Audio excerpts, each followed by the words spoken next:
Hi everyone, welcome back to channel Rosand. In the last video with spectroscopy, we had discussed about the chromophore. Now in this video, we'll discuss about the auxochrome. If you didn't watch the video of chromophore, then I must recommend you that you have to watch the video of chromophore. After that, you should come on this video. तो सबसे पहले आपको chromophore का video वो देखना चाहिए, उसके बाद आपको इस वीडियो पे आना है. क्यों आना है? क्योंकि यदि आपने पहले chromophore का वीडियो नहीं देखा तो आपको बेसिक बिल्कुल समझ नहीं आएगा. डायरेक्ट auxochrome है वो आपको नहीं समझ आने वाला विदाउट chromophore. तो पहले आपको क्रोमोफोर वाला वीडियो देखना है. यदि आपने देख लिया तो बहुत अच्छी बात है.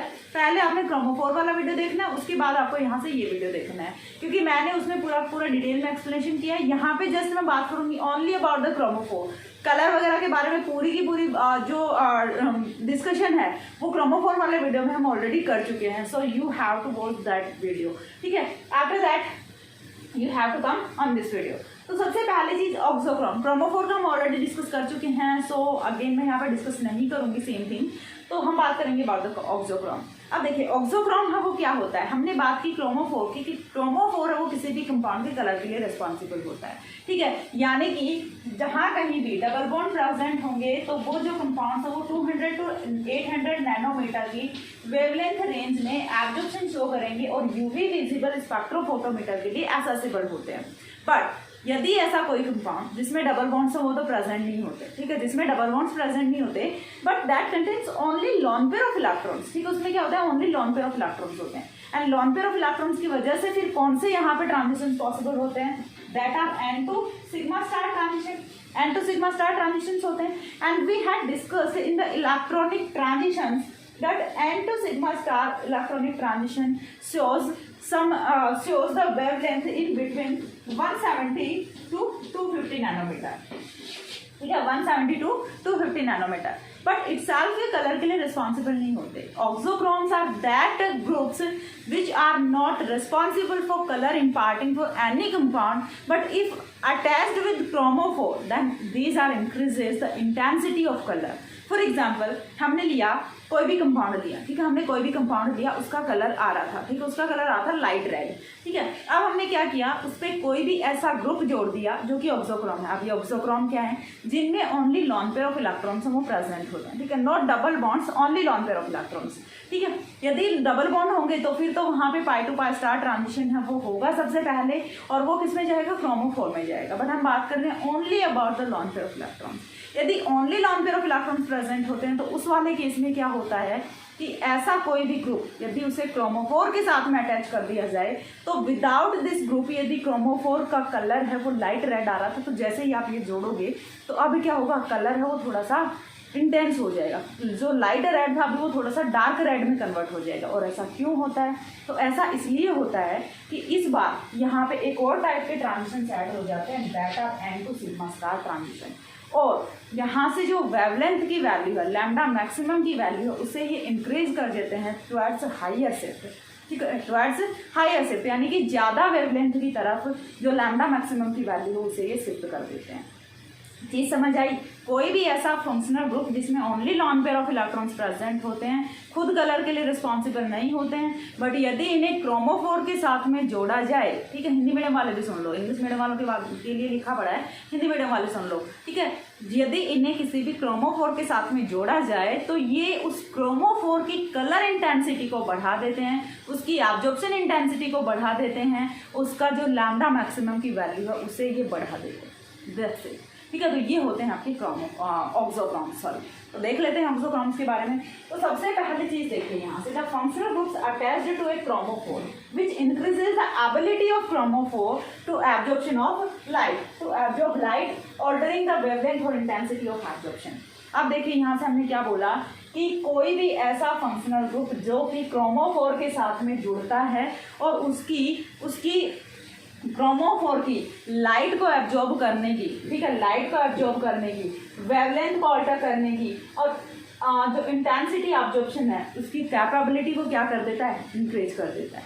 ठीक है, उसकी कैपेबिलिटी को क्या कर देता है, इंक्रीज कर देता है. Such groups are known as auxochromes. Such groups are known as auxochromes. इतना पॉइंट यहाँ से क्लियर है. Next point, itself these are not responsible for imparting color but increases the intensity of the color by increases the lambda maximum. यदि हम बोले individually, बोलोगे कि इतनी ही पावर है तो खुद भी तो कलर रिप्रेजेंट करें ना, बट नहीं कर सकते, ये खुद से कलर रिप्रेजेंट नहीं कर सकते।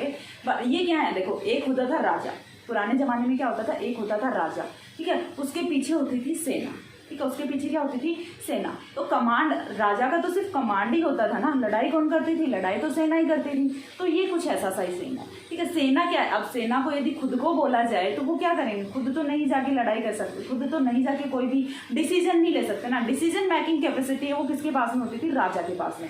अब जिस राजा की सेना जितनी स्ट्रांग है उसकी डिसीजन मेकिंग कैपेसिटी उतनी स्ट्रांग है, जिस राजा की सेना जितनी वीक है उसकी डिसीजन मेकिंग कैपेसिटी भी उतनी वीक है। फॉर एग्जाम्पल, यदि कोई क्रोमोफोर है, क्रोमोफोर तो है, अब उसके साथ में ऑक्सोक्रोम है, वो या तो बहुत ही स्ट्रॉन्ग कैपेबिलिटी वाला लगा है तो कलर वो बहुत ज़्यादा इंटेंस हो जाएगा, लैम्डा मैक्सिमम की वैल्यू बहुत ज़्यादा इंक्रीज कर जाएगी।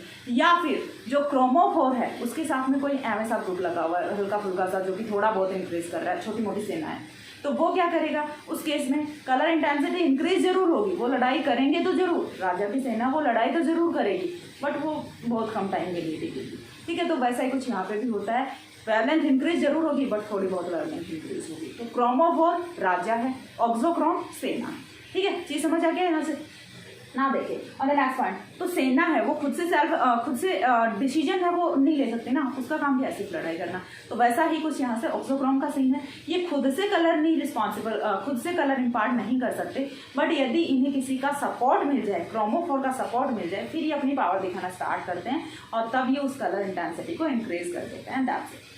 Now move on the next point, the functional groups with non-bonding electrons. Non-bonding electrons, that means lone pair of electrons. Simple सी बात है, non-bonding क्या होता है, lone pair of electrons से होते हैं। That does not absorb radiations in near UV region. देखिए हमने दो टाइप के रीजन पढ़े थे, एक हमने पढ़ा था 0 to 200 nanometre, that is far UV, and दूसरा हमने पढ़ा था 200 to 400 nanometre, that is near UV।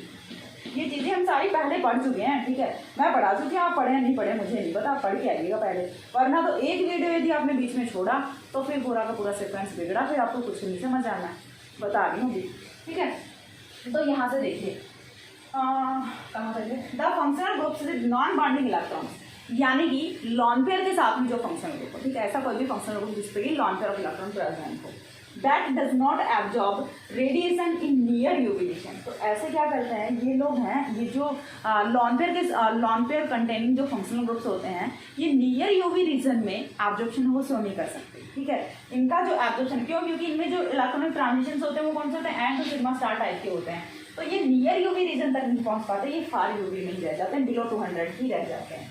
Then reason, but when these are attached to a chromophore, जब इन्हें किसी क्रोमोफोर के साथ में जोड़ दिया जाता है, increases the intensity of absorption, ठीक है। तो ये क्या करते हैं, एब्जॉर्प्शन इंटेंसिटी को इंक्रीज करते हैं एंड साथ में जो वेवलेंथ होता है उसे भी इंक्रीज कर देते हैं, लैम्डा मैक्सिमम की वैल्यू को इंक्रीज कर देते हैं। ये होता है सीधा सा काम ऑक्सोक्रोम्स का।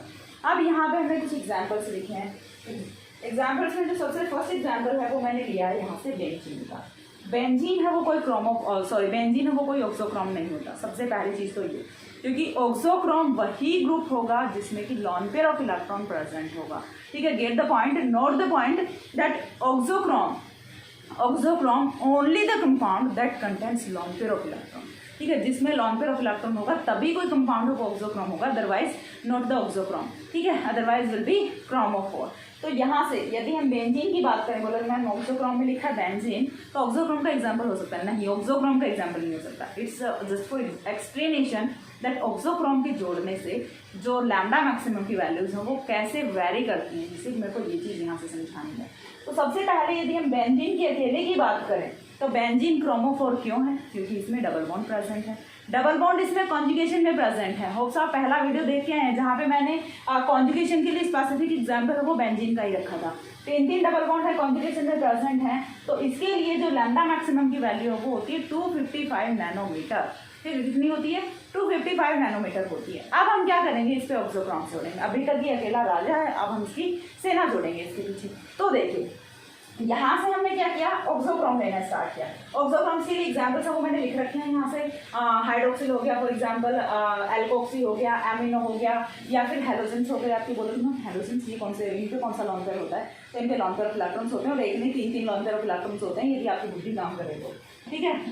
इनके आउटर वैलेंस शेल में 7 इलेक्ट्रॉन्स होते हैं, ठीक है। यदि आपने कभी पढ़ा है तो इनके आउटर वैलेंस शेल में 7 इलेक्ट्रॉन्स होते हैं। एक इलेक्ट्रॉन को ये बॉन्डिंग में पार्टिसिपेट कराते हैं और तीन जो इनके, या फिर हम बोलें 6 जो इलेक्ट्रॉन्स हैं, ये 3 लॉन पेयर की फॉर्मेट में होते हैं। तो ये तो बाकी सारे 1-1, 2-2 लॉन पेयर के साथ में चौड़ में घूम रहे होते हैं। और ये जो हेलोजेंस हैं ये छुपे रुस्तम होते हैं, 3-3 लॉन पेयर ऑफ इलेक्ट्रॉन लेके बैठे रहते हैं, बट कभी किसी को देते नहीं, ठीक है। कभी किसी को देते नहीं है, रखते हैं 3-3 लॉन पेयर ऑफ इलेक्ट्रॉन, ठीक है। तो हाँ, अब तो देना ही पड़ेगा ना, अब तो देना ही पड़ेगा। अब यहाँ से देखिए ये जो एग्जाम्पल्स हैं, ये जो ग्रुप्स हैं, ये यदि किसी के भी साथ में जुड़े हैं, दैट मीन्स वो क्या होने वाले हैं, फिर ऑक्सोक्रॉम्स होने वाले हैं। अब देखिए हमने सबसे जो फर्स्ट ग्रुप है वो रखा है यहाँ से हाइड्रोक्सिल रखा। अब हाइड्रोक्सिल हमने रखा, सेम एक चीज़ यहाँ से आपको ध्यान रखिए, conjugation must be maintain, conjugation वो यहाँ से मेंटेन होना चाहिए। अब यहाँ से यदि हम बात करें फिनॉल की, तो देखिए बेंजीन के लिए जो लैम्डा मैक्सिमम की वैल्यू थी वो थी 255। जैसे ही यहाँ से हम लगा देते हैं हाइड्रोक्सिल ग्रुप, तो लैम्डा मैक्सिमम की जो वैल्यू वो इंक्रीज कर जाती है और कितनी हो जाती है, 270 नैनोमीटर हो जाती है। अब हाइड्रोक्सिल में ऐसा क्या था भाई, तो हाइड्रोक्सिल में क्या था, देखिए लॉन पेयर ऑफ इलेक्ट्रॉन्स थे, ठीक है। हाइड्रोक्सिल में क्या था, लॉन पेयर ऑफ इलेक्ट्रॉन्स थे, और ये जो लॉन पेयर ऑफ इलेक्ट्रॉन्स हैं ये क्या करेंगे, कॉन्जुगेशन करेंगे। फिनॉल है वो ऑलरेडी मैं पढ़ा चुकी हूँ, ठीक है, फिनॉल ऑलरेडी मैं पढ़ा चुकी हूँ।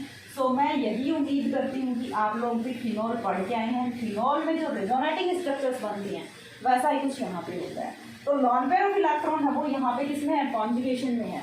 एंड कॉन्जुगेशन में है तो ये क्या करेगा, रिंग में आएगा, रिंग में आएगा तो पाई बॉन्ड्स का क्या होगा, डिलोकलाइजेशन होगा, पाई बॉन्ड्स वो एक जगह से दूसरी जगह पे जाएंगे।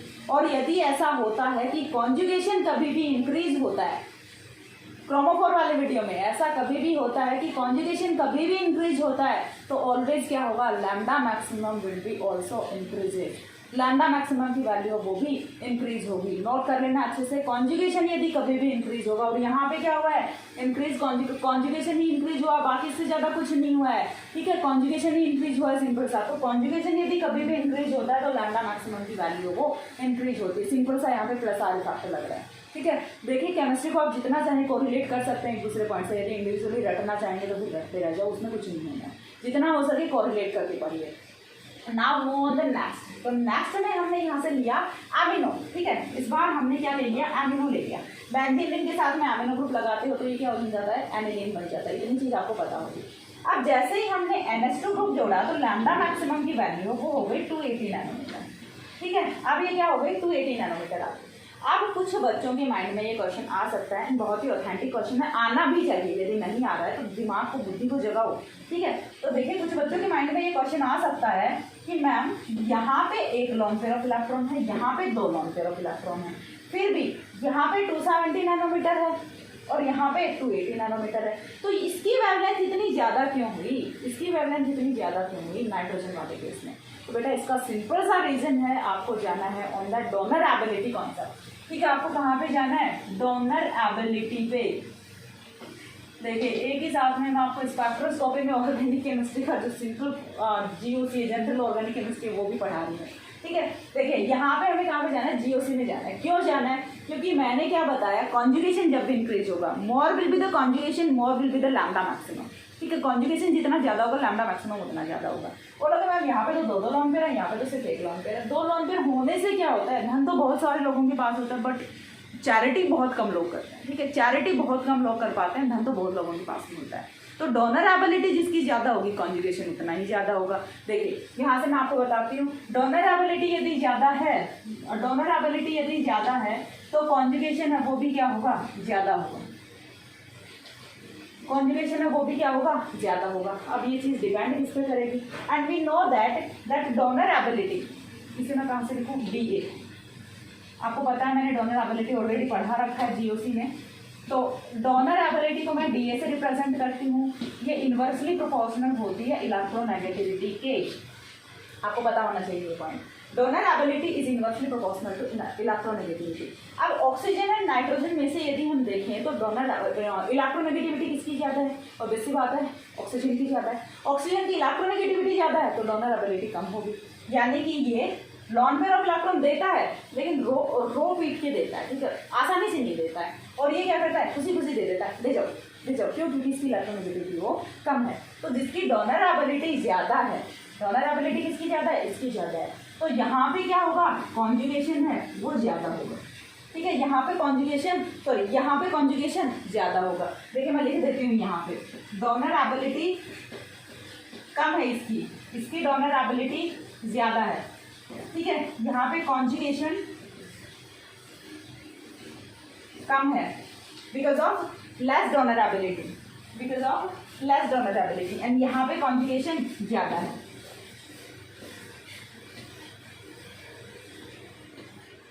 And we know that whenever conjugation increases, then lambda maximum also increases, ठीक है। तो यहाँ से क्या होगा? लैम्डा मैक्सिमम है वो क्या करेगा? कॉन्जुगेशन इंक्रीज करेगा तो लैम्डा मैक्सिमम है वो भी इंक्रीज करेगा। तो ये जो चीज़ें हैं, ये जो ट्रिक्स हैं, ये आप याद रख सकते हैं। ऐसे प्रोपोर्शनल वाले फॉर्मूलाज बना के आप इन चीज़ों को याद रख सकते हैं, जो कि मैंने बहुत ही ईजी वे में रिप्रेजेंट किया है, तो आपको समझ आया होगा। तो अब आई थिंक आपके माइंड में कोई क्वेश्चन नहीं रहा होगा कि क्यों मैम ऑक्सीजन के पास में दो लॉन पेयर होते हुए भी फिनोल के लिए जो लैम्डा मैक्सिमम की वैल्यू वो 270 होती है and for aniline it's 280 nanometer because of डोनरेबिलिटी।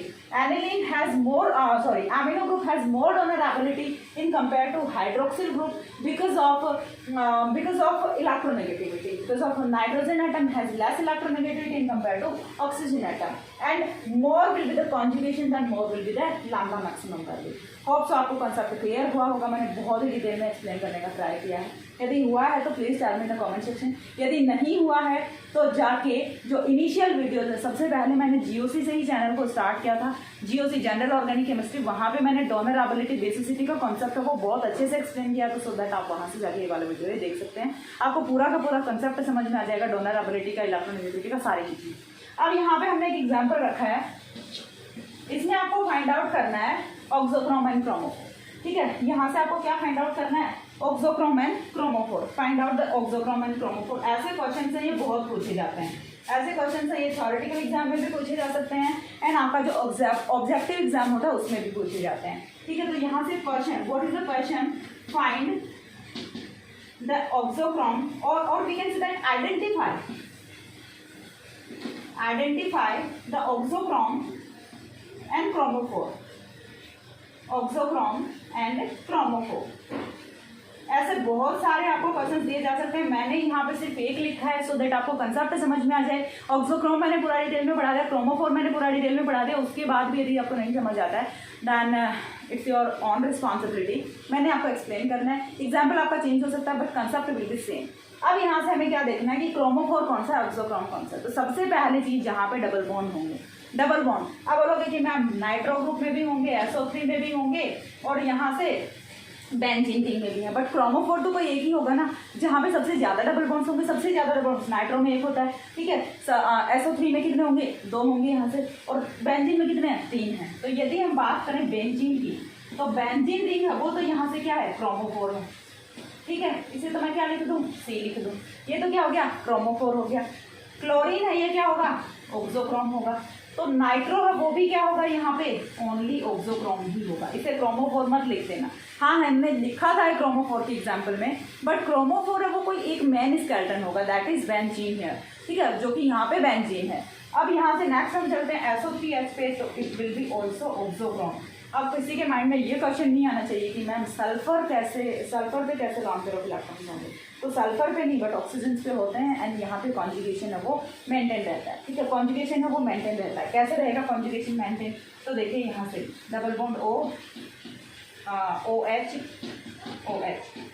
ठीक है। 6 बॉन्ड बन गए ना, 5 बॉन्ड्स बनते हैं, SO3H, हाँ बन गया, ठीक है। तो देखिए यहाँ से double bond single bond double bond आ गया ना। इधर से चलते हैं तो double bond single bond long pair of electron, double bond single bond long pair of electron. तो ऐसा कुछ यहाँ पे होता है। कॉन्जुगेशन है वो मेंटेन रहता है। There is only one requirement, that is maintain the conjugation so that आपको यहाँ से ये होप्सो समझ आया होगा, जिसमें कि हमने फाइंड आउट किया है about the auxochrome and chromophore. तो ओनली बेंजीन रिंग है वो यहाँ पे क्रोमोफोर होगा, बाकी सारे क्या होंगी, ऑक्सोक्रोम्स होंगे। ठीक है, तो आई थिंक आपको पॉइंट क्लियर हुआ होगा। ऐसे और भी एग्जाम्पल्स रख के आप खुद से सॉल्व कर सकते हैं, बिकॉज इट्स इंपॉर्टेंट, एग्जाम में ऐसे क्वेश्चन वो पूछे जाते हैं। And chromophore and auxochrome both the terms are very important for the point of view, for the exam point of view, जो कि आपको करने ही करने हैं। ठीक है, तो वैसे तो इस यूनिट में सारा सब कुछ इंपॉर्टेंट है, कैसे कुछ भी पूछा जा सकता है, हर यूनिट में सब कुछ इंपॉर्टेंट होता है। इंपॉर्टेंट है तभी तो पढ़ रहे हैं, वरना तो क्यों नहीं पढ़ते। सो होप सो आपको क्लियर हुआ होगा ये टॉपिक। नेक्स्ट वीडियोज में हम डिस्कस करेंगे about the 4 type of cell. ठीक है, और we can say that effect of substituents. ठीक है, एग्जाम में क्वेश्चन पूछ लिया जाता है, वो explain the effect of substituents. ठीक है, effect of substituents on auxochrome and chromophore. तो यदि हम इफेक्ट ऑफ सब्स्टिट्यूएंट्स की बात करें तो उसमें हम 4 टाइप की शिफ्ट्स पढ़ते हैं। हाइपोक्रोमिक सबसे पहले बैथोक्रोमिक शिफ्ट पढ़ते हैं, देन हम क्या पढ़ते हैं, hypsochromic shift, hypochromic shift and hyperchromic shift. 4 shift हैं जो कि हमें पढ़नी है। वो हम जहाँ तक पॉसिबल होगा 1 या फिर 2 वीडियोज़ में मैं कंप्लीट कर दूँगी चारों शिफ्ट्स को। तो उसके बाद हाफ ऑफ यूनिट है वो कंप्लीट हो जाएगी, आपका थ्योरेटिकल पोर्शन है वो मेजॉरिटी कंप्लीट हो जाएगा। उसके बाद वुडवार्ड फाइजर रूल बचेगा एंड एक कॉन्जुगेशन इफेक्ट बचेगा। तो अभी भी बहुत सारा पोर्शन बचा हुआ है यूनिट का।